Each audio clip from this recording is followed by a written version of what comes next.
हर पल आपके साथ। नमस्कार, हर पल न्यूज देख रहे हैं आप और मैं हूं आपके साथ मिर्जा साहिल बेग। बुलेटिन की शुरुआत करेंगे लेकिन एक नजर हेडलाइंस पर। आजादी के अमृत महोत्सव में बोले पीएम नरेंद्र मोदी। पीएम मोदी बोले एक नया सवेरा होने वाला है, देश भर में होंगे 15,000 कार्यक्रम। गोवा विधानसभा चुनाव के लिए बीजेपी ने जारी की 34 उम्मीदवारों की सूची। सांकलेम सीट से लड़ेंगे सीएम प्रमोद सावंत। मनोहर पार्रिकर के बेटे को नहीं मिला टिकट। उत्तराखंड चुनाव के लिए बीजेपी ने 59 उम्मीदवारों की लिस्ट की जारी। सीएम पुष्कर सिंह धामी खटीमा से लड़ेंगे चुनाव। बीजेपी प्रदेश अध्यक्ष मदन कौशिक हरिद्वार से लड़ेंगे चुनाव। मैनपुरी के करहल से चुनाव लड़ेंगे सपा अध्यक्ष अखिलेश यादव। समाजवादी पार्टी का ऐलान, मुलायम सिंह यादव की सीट रह चुकी है करहल विधानसभा। पंजाब की धुरी विधानसभा से हुंकार भरेंगे भगवंत मान। आम आदमी पार्टी ने किया ऐलान, ट्विटर कर दी जानकारी।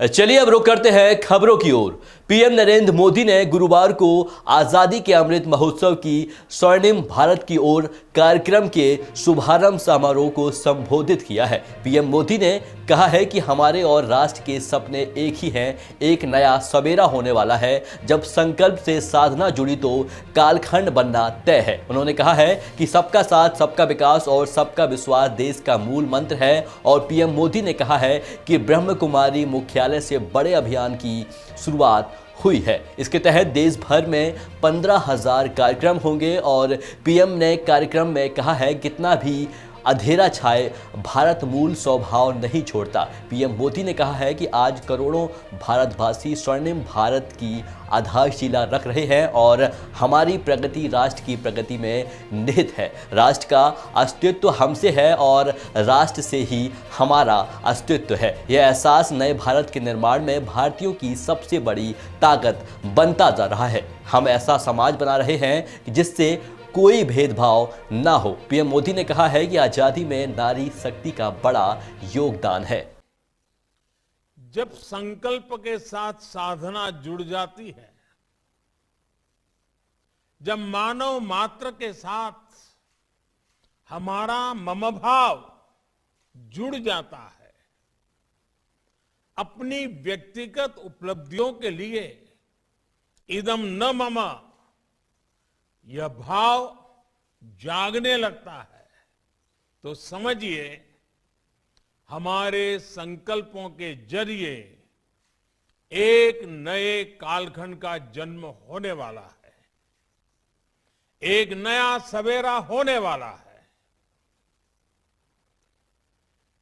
सेवा और त्याग का यही अनुभव आज अमृत महोत्सव में नए भारत के लिए उमड़ रहा है। लोनी विधानसभा क्षेत्र में सबसे हॉटस्पॉट सीट पर बीजेपी ने मौजूदा विधायक नंद किशोर गुर्जर को दोबारा प्रत्याशी बनाया है, जो लगातार समाजवादी पार्टी पर हमले कर रहे हैं। उत्तर प्रदेश की सबसे हॉट सीट लोनी सीट पर इस समय नंद किशोर गुर्जर जी हैं, जो मौजूदा विधायक हैं, लेकिन इनके अगेंस्ट में जो खड़े हैं बाहुबली मदन भैया हैं।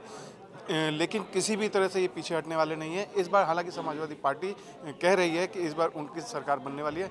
आप क्या कहेंगे? एक मुद्दे समाजवादी पार्टी कह रही है कि हमारे जो हमने शिलान्यास किए उनके फीते ही काटे गए, इसके अलावा सरकार ने कुछ किया नहीं। कहाँ शिलान्यास किया हमें तो जानकारी नहीं है। लौनी में तो एक किया नहीं।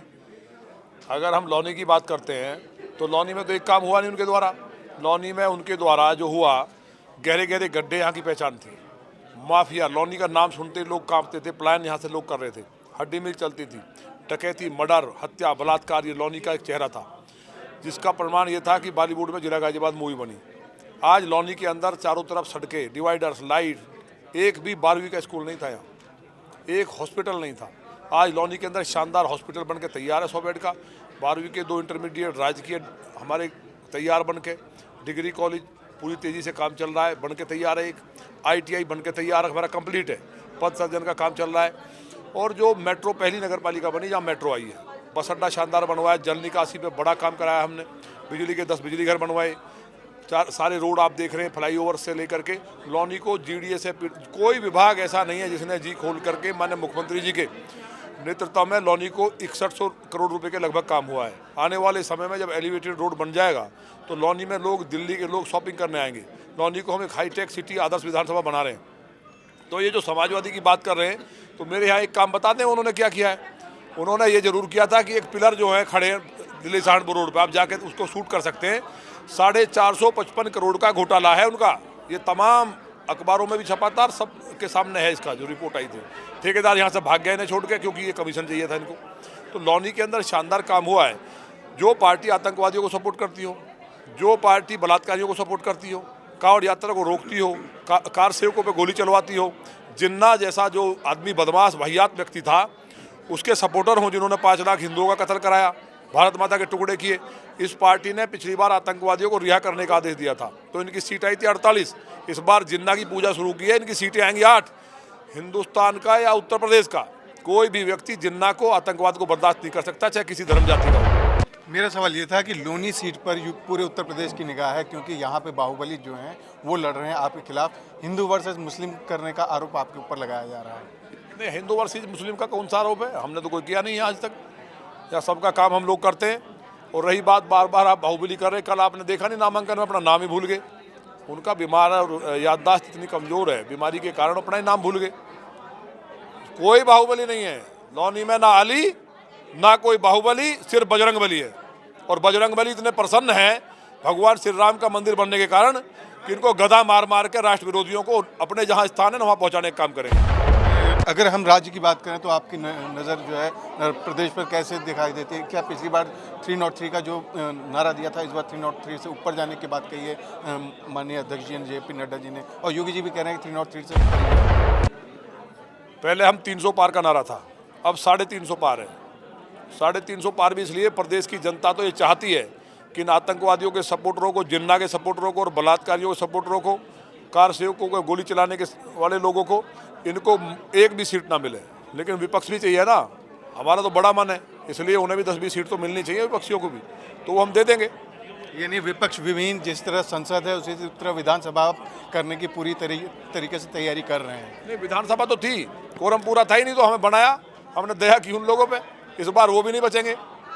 देखिए, अब देश के लिए काम करना चाहिए, डेवलपमेंट की बात करनी चाहिए। जिन्ना की पूजा करोगे, आतंकवादियों को रिहा करोगे, ये पूरा देश देख रहा है। समाजवादी पार्टी का भी एक कार्यकर्ता भाजपा को वोट करने वाला है, इसलिए एक तरफा भाजपा की लहर है। ये थे हमारे साथ नंद किशोर गुर्जर जी, जो खास तौर पे कह रहे हैं कि इस क्षेत्र के विकास को लेकर के वो जनता के बीच में जाएंगे। जिस तरह से उन्होंने विकास किए हैं, जिस तरह से लोनी का विकास हुआ है, यहाँ पे फ्लाईओवर्स वगैरह का निर्माण किया है या बजट लेके आए हैं, उससे जनता उन्हें जरूर चुनेगी। प्रेम उपाध्याय, लोनी, गाजियाबाद। बीजेपी ने गुरुवार को गोवा विधानसभा चुनाव के लिए उम्मीदवारों के नाम का ऐलान कर दिया है और बीजेपी ने गोवा विधानसभा चुनाव के लिए 34 उम्मीदवारों के नाम की घोषणा की है। सीएम प्रमोद सावंत सांकलियम से और डिप्टी सीएम मनोहर अजगांवकर मडगांव से चुनाव लड़ेंगे। बीजेपी नेता देवेंद्र फडणवीस ने बताया कि उप्पल पारिकर और उनका परिवार हमारा परिवार है। हमने उन्हें 2 विकल्प दिए हैं, लेकिन उन्होंने पहले के लिए मना कर दिया। दूसरे विकल्प पर उनसे चर्चा की जा रही है। हमें लगता है कि वह मान जाएंगे।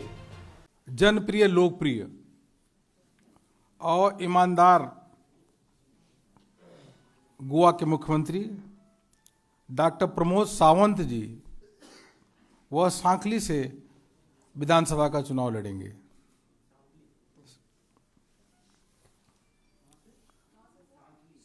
सांकली से चुनाव लड़ेंगे। बहुत ही लोकप्रिय मुख्यमंत्री हैं।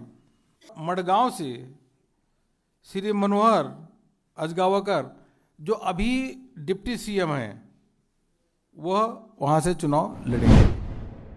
उत्तराखंड विधानसभा चुनाव के लिए बीजेपी ने उम्मीदवारों की लिस्ट जारी कर दी है और इसमें 59 उम्मीदवारों का नाम है। उत्तराखंड के सीएम पुष्कर सिंह धामी को खटीमा से चुनाव में उतारा गया है और खटीमा सीट से पुष्कर सिंह धामी 2 बार विधायक रहे हैं। वहीं बीजेपी के प्रदेश अध्यक्ष मदन कौशिक हरिद्वार से चुनाव लड़ेंगे। आपको बता दें कि उत्तराखंड में कल 70 विधानसभा सीटें हैं और वहां 14 फरवरी को मतदान होना है और 10 मार्च को चुनाव के नतीजे आएंगे। उत्तराखंड विधानसभा चुनाव में बीजेपी ने 59 में से 15 ब्राह्मण चेहरों और 3 बनिया चेहरों को टिकट दिया है और बताया गया है कि 10 विधायकों के टिकट कटे हैं और 4 आध्यात्मिक नेताओं को टिकट दिया गया है। सतपाल महाराज चौबट खाल से चुनाव लड़ेंगे और उत्तराखंड महिला कांग्रेस की अध्यक्ष सरिता आर्या जिन्होंने इसी हफ्ते बीजेपी ज्वाइन की थी, उनको नैनीताल से टिकट दिया गया है। उत्तराखंड के लिए, जिसे देवनगरी भी बोलते हैं, देवताओं की धरती भी बोलते हैं, उनके बारे में जिन नामों पे मोहर लगाई, उनके नाम की घोषणा आपके सामने मैं समझ में करता हूं। उत्तराखंड के यशस्वी मुख्यमंत्री, ऊर्जावान और युवा नेतृत्व देने वाले, उत्तराखंड में लगातार उत्तराखंड के विकास की चिंता करने वाले, विकास करने वाले ऐसे श्री पुष्कर सिंह धामी जी, वह खटीमा से चुनाव लड़ेंगे। केंद्रीय चुनाव समिति ने उनके नाम पे मोहर लगाई है। यूपी में जैसे जैसे विधानसभा चुनाव नजदीक आता जा रहा है, वैसे ही राजनीतिक पार्टियां अपने अपने वोटों से जनता को अपनी तरफ करने की कोशिश में लगी हुई हैं। इसी क्रम में समाजवादी पार्टी के अध्यक्ष अखिलेश यादव ने कहा है कि अगर यूपी में जनता उनकी पार्टी को मौका देती है तो वहां समाजवादी पेंशन योजना को फिर से शुरू करेंगे। इस योजना के तहत जरूरतमंदों को हर साल 18,000 रुपए दिए जाएंगे। अखिलेश ने कहा है कि जब प्रदेश में हमारी सरकार थी तब भी सपा महिलाओं के लिए कई योजनाएं लेकर आई थी और एक बार फिर लेकर आएगी। उन्होंने पत्रकारों से बातचीत के दौरान कहा है कि समाजवादी पार्टी ने ही सबसे ज़्यादा गरीबों के अकाउंट खुलवाए थे और अखिलेश ने यह भी कहा कि हमारी पार्टी का लक्ष्य हमेशा सबको साथ लेकर चलना है। हमारे ललितपुर में जनजातियों का विकास किया, सपेरे के कई परिवारों को लोहिया आवास और पेंशन दिया गया। अखिलेश ने यह भी कहा कि अगर इस बार हमारी सरकार आती है तो एक्सप्रेस वे के पास स्नैक चार्मर्स विलेज बनेगा। इसकी तरह अन्य जातियों का भी विकास करेंगे। सबसे महत्वपूर्ण बात जो हमारे सहयोगी साथ बैठे हैं, समय समय पर इन्होंने बात रखी है और ये बहुत ही महत्वपूर्ण बात इसलिए है कि जहां कर्मचारियों की सोशल सिक्योरिटी की बात है, उनकी सोशल सिक्योरिटी और इतनी सेवा के बाद उनके सम्मान के लिए, और जब उम्र ज़्यादा हो रही, क्योंकि इधर उम्र भी, लाइफ एक्सपेक्टेंसी बढ़ी है, उम्र बहुत हो जाती है, तो उनके लिए जो सपोर्ट होना चाहिए, सपोर्ट के लिए, उनके रिस्पेक्ट के लिए और सोशल सिक्योरिटी के लिए समाजवादी पार्टी ने फैसला लिया है कि पुरानी पेंशन व्यवस्था की बहाली होगी जब समाजवादी सरकार उत्तर प्रदेश में बनेगी। 5 राज्यों के विधानसभा चुनाव में कोरोना वायरस संक्रमण के चलते चुनाव आयोग द्वारा रैली और रोड शो पर 22 जनवरी तक लगाई गई पाबंदियां जारी कर सकती है। हालांकि चुनाव आयोग प्रचार पर लगी दूसरी पाबंदियों पर कुछ छूट दे सकता है। जानकारी के लिए चुनाव आयोग 22 जनवरी को इस बारे में समीक्षा बैठक करेगा। हालांकि चुनाव आयोग ने गोवा, यूपी, उत्तराखंड में टीकाकरण की रफ्तार पर संतुष्टि जताई है, लेकिन पंजाब और मणिपुर में टीकाकरण के मौजूदा आंकड़े और रफ्तार को लेकर आयोग अभी चिंतित है। आपको बता दें कि कोविड-19 मामलों में वृद्धि के बीच चुनाव आयोग ने उन 5 राज्यों में प्रत्यक्ष रैलियां और रोड शो पर रोक 22 जनवरी तक लगा दी थी, जहां विधानसभा चुनाव होने। आयोग ने कहा है कि वह बाद में स्थिति की समीक्षा करेगा और नए निर्देश जारी करेगा। उत्तर प्रदेश में विधानसभा चुनाव से पहले बीजेपी ने कांग्रेस और समाजवादी पार्टी को बड़ा झटका दिया है। अब मुलायम सिंह यादव के साड़ू प्रमोद गुप्ता और कांग्रेस की पोस्टर गर्ल बनी प्रियंका मौर्य ने बीजेपी ज्वाइन कर ली है। इससे पहले मुलायम सिंह यादव की बहू अपर्णा यादव ने बीजेपी का दामन थामा था और बीजेपी में आने से पहले प्रमोद गुप्ता ने बड़ा बयान भी दिया है। उन्होंने कहा है कि अखिलेश यादव ने मुलायम सिंह यादव को बंदी बनाया हुआ है, पार्टी में आज उनकी बुरी स्थिति है। गुप्ता ने यह भी कहा है कि सपा में आज अपराधियों और जुआरियों का लाया जा रहा है। इतना ही नहीं, कांग्रेस की पोस्टर गर्ल बनी प्रियंका मौर्य ने भी बीजेपी का दामन थाम लिया है और प्रियंका मौर्य कांग्रेस की मुहिम लड़ सकती हूं की पोस्टर गर्ल है। उन्होंने आरोप लगाया था कि प्रियंका गांधी के सचिव ने टिकट के लिए उनसे पैसे मांगे थे। आपको बता दें कि बीजेपी और सपा में चुनाव से पहले ही सह और मात का खेल जारी है। सपा ने बीजेपी का दामन छोड़कर आए स्वामी प्रसाद मौर्य को जगह दी है और कुछ अन्य विधायकों ने भी बीजेपी छोड़कर सपा का दामन थामा था। इसके बाद बुधवार को अपर्णा यादव को बीजेपी में लाया गया है और हालांकि उन्होंने अखिलेश या सपा के खिलाफ कुछ नहीं कहा है और अपर्णा सिर्फ ये बोली कि उन्हें पीएम मोदी और सीएम योगी की कार्यशैली प्रभावित करती है। उत्तर प्रदेश चुनाव में भीम आर्मी के प्रमुख चंद्रशेखर आजाद सीएम योगी आदित्यनाथ के खिलाफ मैदान में होंगे। चंद्रशेखर आजाद ने ऐलान किया है कि वे गोरखपुर सदर सीट से सीएम योगी के खिलाफ विधानसभा चुनाव लड़ेंगे। आपको बता दें कि केंद्रीय मंत्री धर्मेंद्र प्रधान ने 15 जनवरी को योगी के गोरखपुर सदर सीट से चुनाव लड़ने का ऐलान किया था। इस दौरान प्रधान ने डिप्टी सीएम केशव प्रसाद मौर्य सहित 105 सीटों के प्रत्याशियों की घोषणा भी की। मौर्य को प्रयागराज के सिराथू सीट से मैदान में उतारा गया है।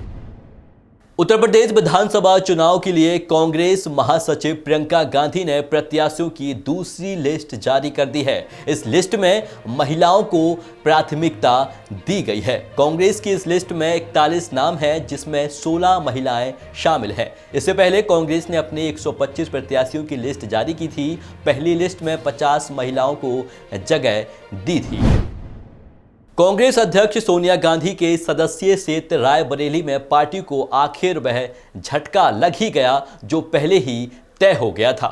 रायबरेली सदर से कांग्रेस की विधायक अदिति सिंह ने पार्टी की प्राथमिकता सदस्यता और विधायकी से इस्तीफा दे दिया है। वह पहले ही बीजेपी के कैंप में शामिल हो चुकी हैं, लेकिन उन्होंने कांग्रेस की सदस्यता का त्याग नहीं किया था, क्योंकि ऐसा करने पर उनकी विधानसभा की सदस्यता भी चली जाती। अदिति सिंह ने कांग्रेस अध्यक्ष सोनिया गांधी के भेजे इस्तीफे में लिखा है, आपको अवगत कराना है कि मैं भारतीय राष्ट्रीय कांग्रेस पार्टी की प्राथमिक सदस्यता से इस्तीफा दे रही हूं। कृपया स्वीकार करने का कष्ट करें। उन्होंने विधायकी छोड़ने के लिए विधानसभा अध्यक्ष को भी इस्तीफा भेज दिया है। अदिति ने लिखा है, मैं सदन से अपने स्थान से दिनांक 19 जनवरी को अपराह्न से पद का त्याग करती हूं।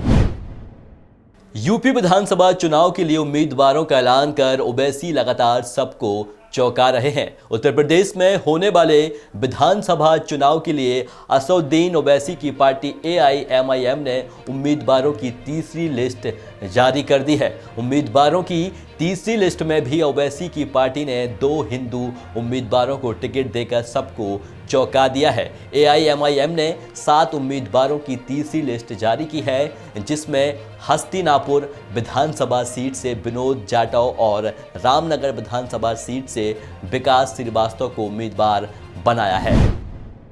बहुजन समाज पार्टी की प्रमुख और पूर्व मुख्यमंत्री मायावती ने बुधवार को पहले चरण की 12 सीटों पर प्रत्याशी घोषित किया। बुधवार को बीएसपी की तरफ से उम्मीदवारों के नाम जारी किए गए हैं और कुछ नामों में तब्दीली भी की गई है। इस लिस्ट में बीएसपी ने 5 बची विधानसभा सीटों पर उम्मीदवारों के नाम घोषित किए हैं, तो वहीं पहले से घोषित 7 उम्मीदवारों का टिकट काट दिया है। आपको बता दें कि बीएसपी ने पार्टी सुप्रीमो मायावती के जन्मदिन यानी 5 जनवरी को पहले चरण की 53 विधानसभा सीटों पर उम्मीदवारों की घोषणा की थी।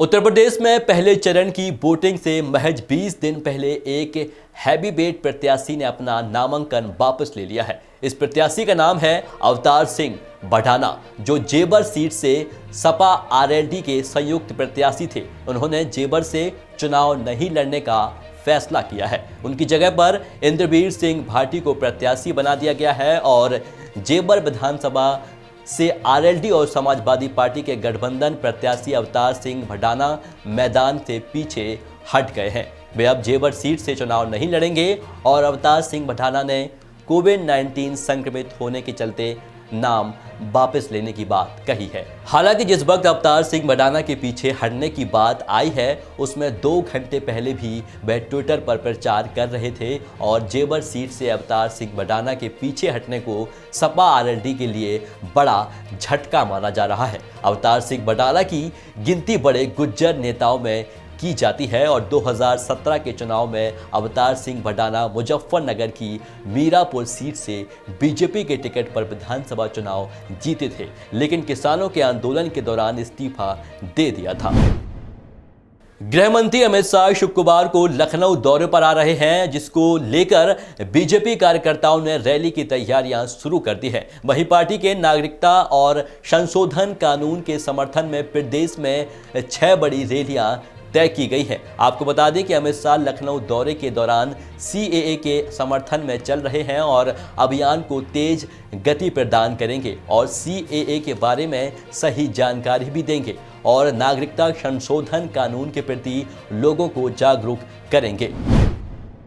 देश के गृह मंत्री अमित शाह 23 जनवरी के बाद उत्तर प्रदेश में रैली करेंगे। इस दौरान वे हर जिले में जाएंगे और पूरे उत्तर प्रदेश का दौरा करेंगे। आपको बता दें कि पार्टी को फिर से उत्तर प्रदेश में सत्ता का काबिज कराने के लिए अमित शाह फिर से मैदान में उतर रहे हैं।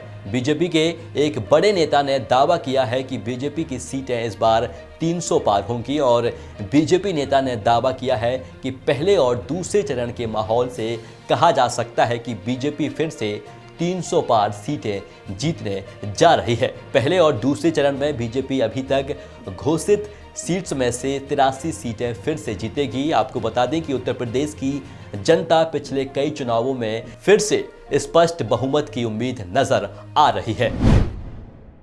ओबीसी आरक्षण पर सुप्रीम कोर्ट का ऐतिहासिक फैसला आया है। ओबीसी सुप्रीम कोर्ट ने कहा है कि आरक्षण और मेरिट एक दूसरे के विपरीत नहीं है। सामाजिक न्याय के लिए आरक्षण जरूरी है और सुप्रीम कोर्ट ने मेडिकल कॉलेज में एमबीबीएस, बीडीएस और सभी पोस्ट ग्रेजुएट कोर्स में 27% ओबीसी आरक्षण को संवैधानिक तौर पर सही ठहराया है। हालांकि कोर्ट ने ये आदेश पहले ही दिया था, लेकिन आज कोर्ट ने उस पर अपना विस्तृत फैसला सुनाया है। सुप्रीम कोर्ट के आज के फैसले में सबसे अहम बात सामाजिक न्याय को लेकर कही गई। आमतौर पर यह निर्णय लिया गया है और स्पेशलाइज्ड कोर्स में आरक्षण का विरोध किया जाता है। कहा जाता है कि ऐसे कोर्स में आरक्षण नहीं होना चाहिए। आरक्षण देने में मेरिट पर असर पड़ता है, लेकिन आज सुप्रीम कोर्ट ने इस विचार पर अहम टिप्पणी की है। कोर्ट ने कहा है कि मेरिट और आरक्षण एक दूसरे के विपरीत नहीं है। दरअसल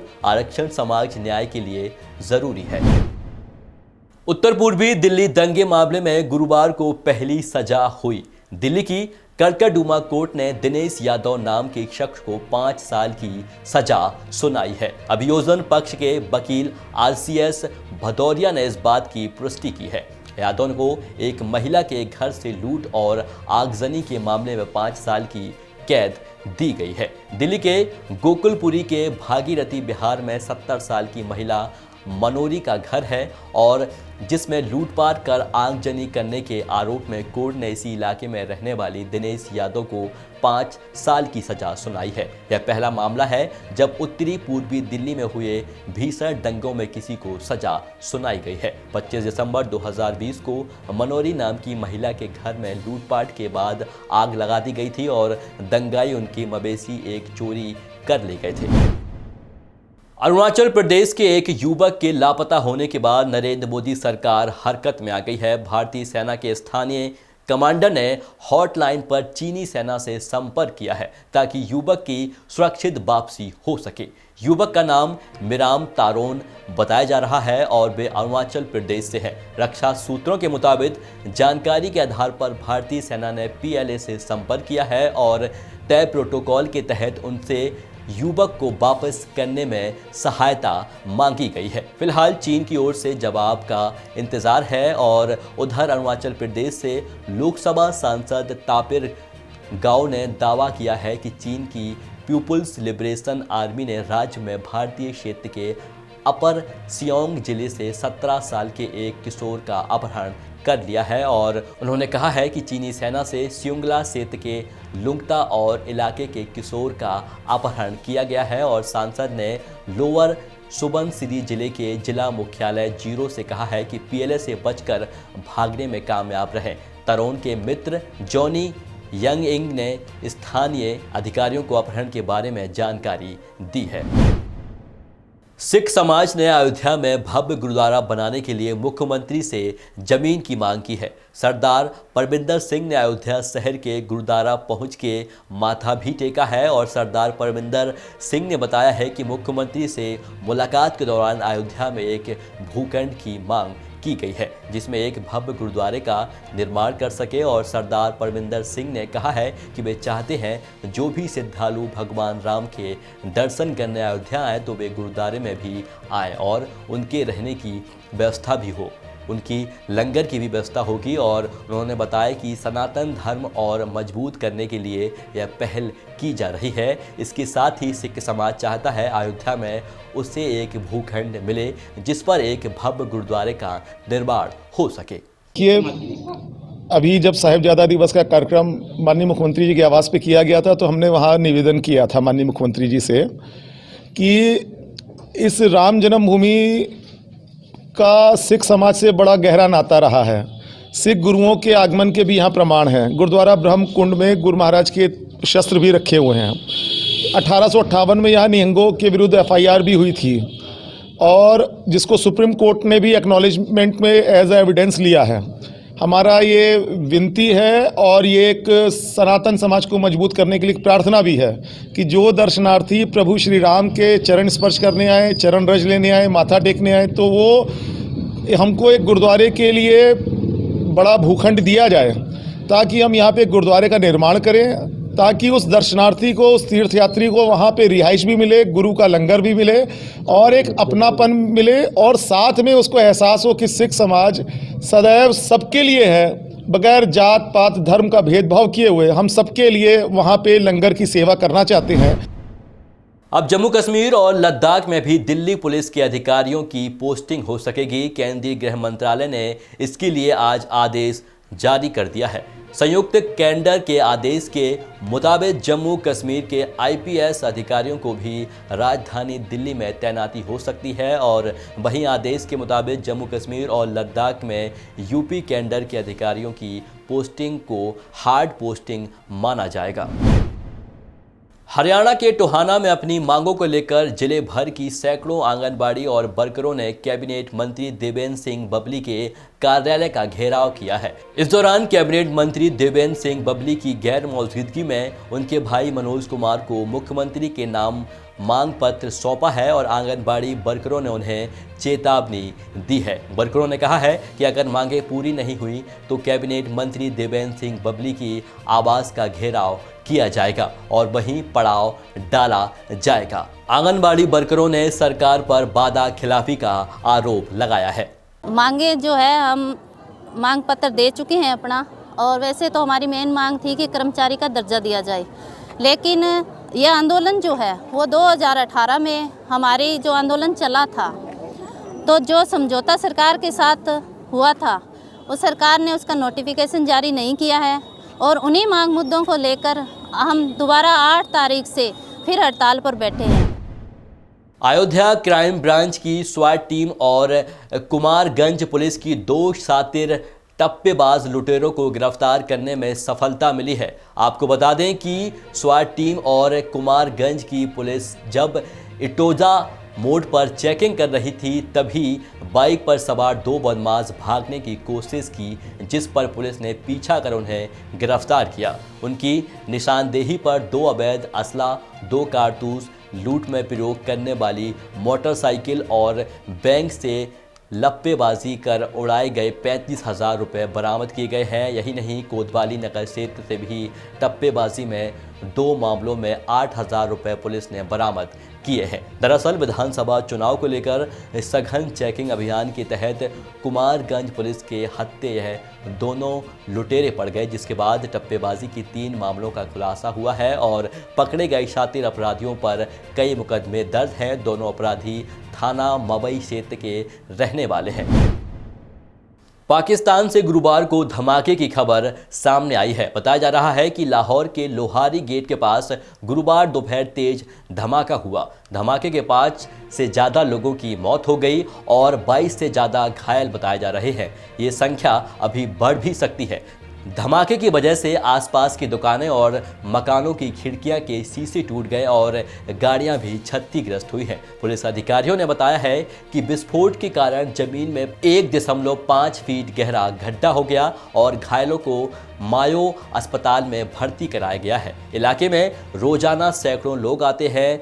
यहाँ कई तरह के बाजार और व्यापारियों के दफ्तर भी है। पुलिस ने मामले की जांच शुरू कर दी है और मायो अस्पताल के अधिकारियों ने बताया है कि घायलों में 4 की हालत गंभीर बनी हुई है। डॉक्टरों की टीम उनकी जांच कर रही है और उनकी जान बचाने की हर संभव कोशिश कर रही है। अन्य घायलों के इलाज में भी हमारी टीम लगी हुई है। अभी के बुलेटिन में बस इतना ही। देखते रहिए हर पल न्यूज़। नमस्कार।